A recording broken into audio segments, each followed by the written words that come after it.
is Narnia an allegory? And I don't know, you've probably seen this online. It is definitely out there. I know I've seen Instagram posts about this and stuff, but it's very possible that not everyone knows about this. But I'm going to make the case that Narnia is not an allegory. The definition of an allegory is a story, poem, or picture that can be interpreted to reveal a hidden meaning, typically a moral or political one. So I could see why people say Narnia is an allegory. I could totally see that. Based off that definition, definitely. But just because Narnia has a deeper meaning to it, it doesn't mean that it's an allegory. C.S. Lewis even said that an allegory is intangible things that are represented by tangible things. Typically, in allegories, the characters are tied to what they represent. And this leaves very little realism and limits the characters. Okay, so let me go through that again. So in allegories, the characters are tied to what they represent. So if a character represents one thing, they're tied to that. They do not leave what they represent. And that leaves very little realism, and it limits the characters. And I don't think we see that in Narnia. We see a lot of character development in these stories. They're not always tied to what they represent. Not fully, at least. There are many similarities to Christianity in Narnia, as we've already talked about some, like Aslan is supposed to represent Christ. You know, Aslan is described as the son of the great emperor beyond the sea. Christ is the Son of God, right?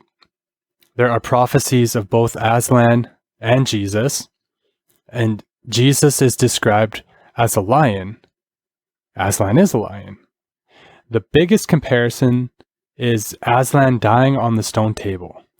The stone table, I see right off the bat, represents both the cross, because he died on them, and Christ died on the cross. Could also represent the tomb, like the stone rolling away, stone table, like the resurrection happens there as well, right? Also the Ten Commandments, just because the deep magic was written on the stone table, the Ten Commandments obviously were written in stone. So the biggest thing is Aslan dying on the stone table, Jesus dying on the cross, sacrificing their lives for, other people.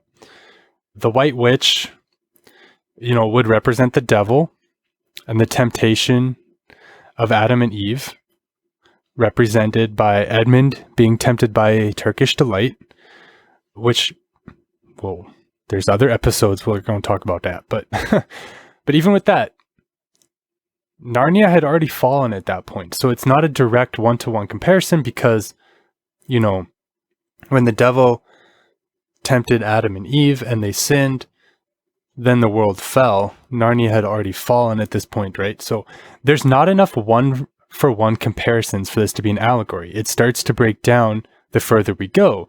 Some would say that Edmund represents Judas because Judas betrayed Jesus and Edmund betrayed his family. But Judas hung himself, and then that just doesn't line up because that doesn't happen to Edmund, right? So not enough one-for-one comparisons, in my opinion, to be an allegory.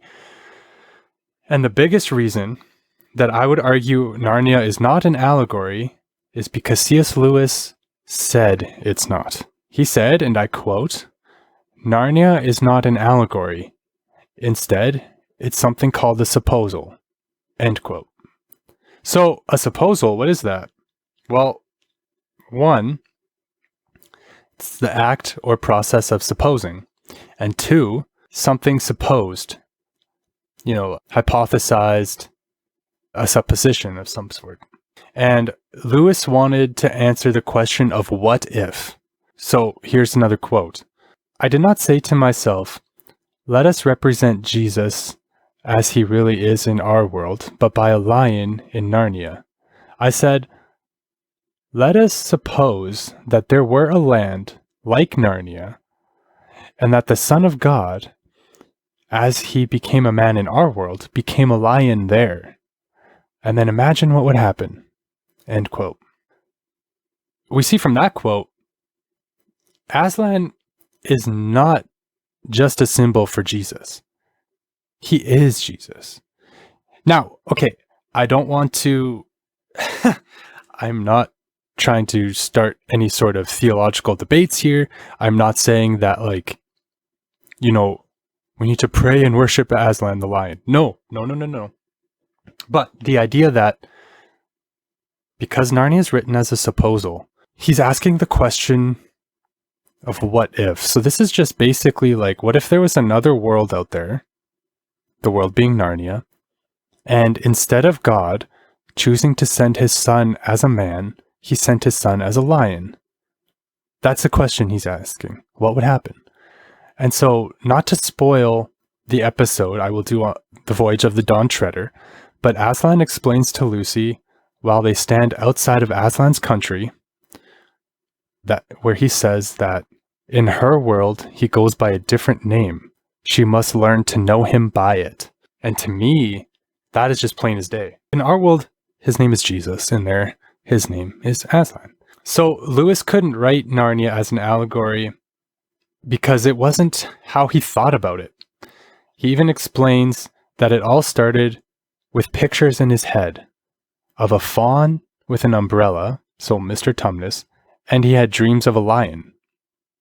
And C.S. Lewis describes it like this: by supposing that by casting all these things into an imaginary world, stripping them of their stained-glassed Sunday school associations, one could make them, for the first time, appear in their real potency.